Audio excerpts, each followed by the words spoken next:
नमस्कार दोस्तों, मंच पब्लिक की आवाज़ में आपका स्वागत है। मेरा नाम है हिमांशु साहनी और आज हमारे साथ स्टूडियो में मौजूद हैं अनिल कुमार जी। आज इनसे जानेंगे हम कि 1975 में जो आपातकाल लगा था, उसमें इन्होंने किन-किन कठिनाइयों का सामना किया। सर बहुत-बहुत स्वागत है आपका हमारे स्टूडियो में।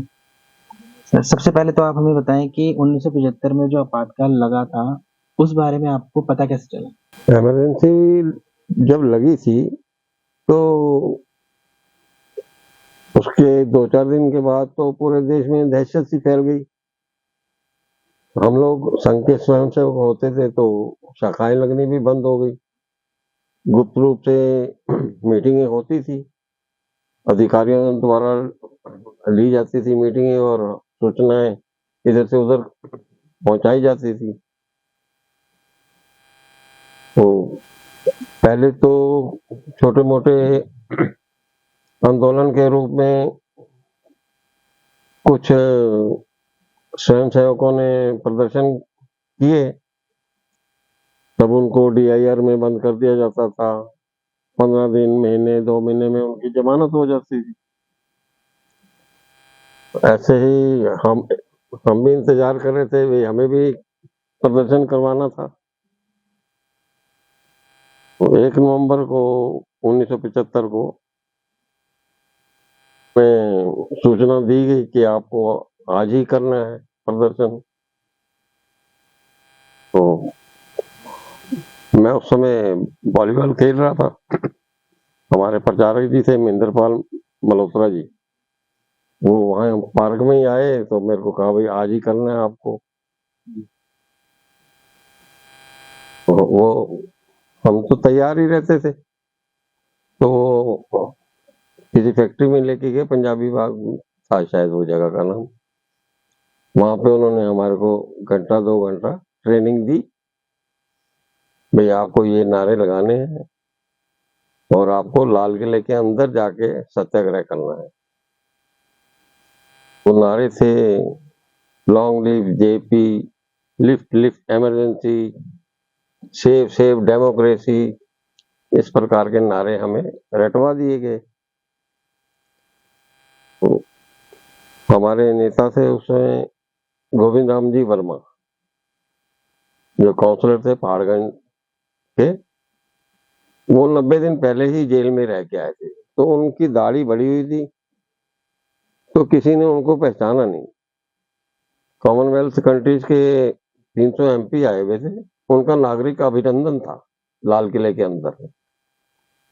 और जीएस ढिल्लो वो लोकसभा अध्यक्ष थे, उनके द्वारा उनका स्वागत होना था। तो हम लोग टैक्सियों में बैठ के, हम 13 लोग थे, लाल किले के अंदर पहुंच गए। पास की व्यवस्था करवा दी गई थी हमारे लिए। तो वहां जाके हम लोगों ने नारेबाजी कर दी, बस वो सारी मीटिंग डिस्टर्ब हो गई। और हमारे को 3-3, 4-4 पुलिस वाले एक एक लड़के को टांगों में हाथ डाल के और मुंह बंद करके और उठा के, तो बाहर गाड़ियां खड़ी हुई थी पुलिस वैन, उसमें डालकर और वो हमारे को कोतवाली पुलिस स्टेशन ले आए, चांदनी चौक में। वहां लाके तो डीएसपी सक्सेना थे, उन्होंने जब फोन मिलाया होम मिनिस्ट्री, तो उनको भी गालियां पड़ी, भाई गोविंद राम वर्मा काउंसलर था, आप उसको भी नहीं पहचान सके।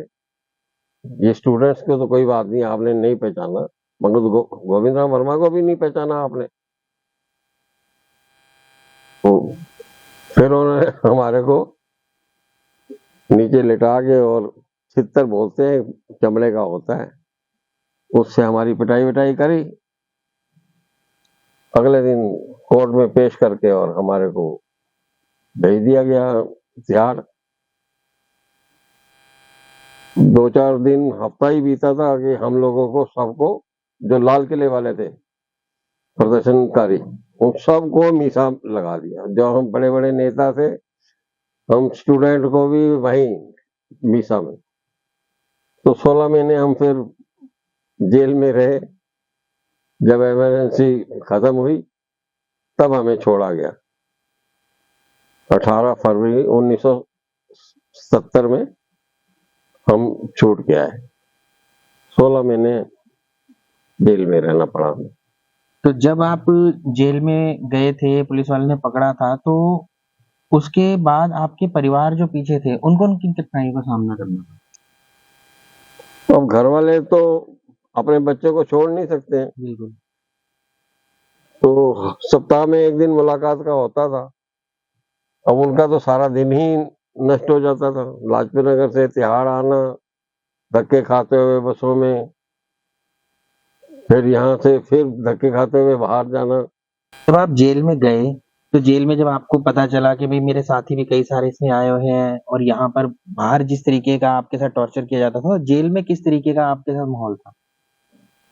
ऐसा था ना, हम लोग तो नौजवान थे, हाँ जी। तो हम तो खेल के समय बिता लेते थे।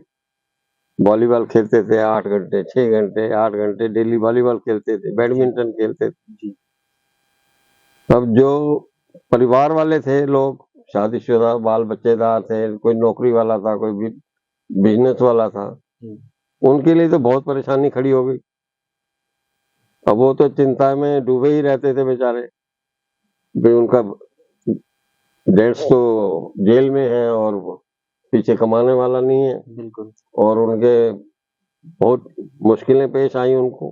तो वर्तमान के समय में आपकी सरकार से क्या अपेक्षा है? हम लोग किसी अपेक्षा के लिए तो गए नहीं थे जेल में। जी।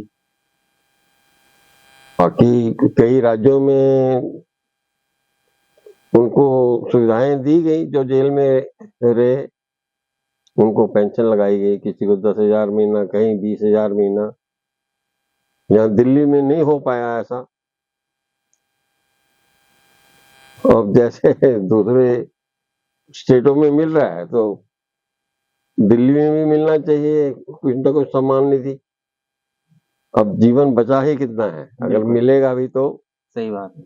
अब 70 साल की उम्र हो गई हमारी, 2, 4, 5 साल, 10 साल, इससे ज्यादा जीवन और क्या हो सकता है? मिलेगा तो ठीक है, नहीं मिलेगा तो भी ठीक है। चलिए, बहुत बहुत शुक्रिया। तो दोस्तों, जैसा आपने देखा कि 1975 में जो आपातकाल लगा था, उस वक्त किन किन लोगों ने कितनी कठिनाइयों का सामना किया था, कितनी परेशानियां हुई थी और किस तरीके से इनको अपने जीवन को व्यतीत करना पड़ा था। इसी कड़ी में हम और भी लोगों से बात करेंगे और आपके समक्ष उन पलों को लाते रहेंगे। धन्यवाद।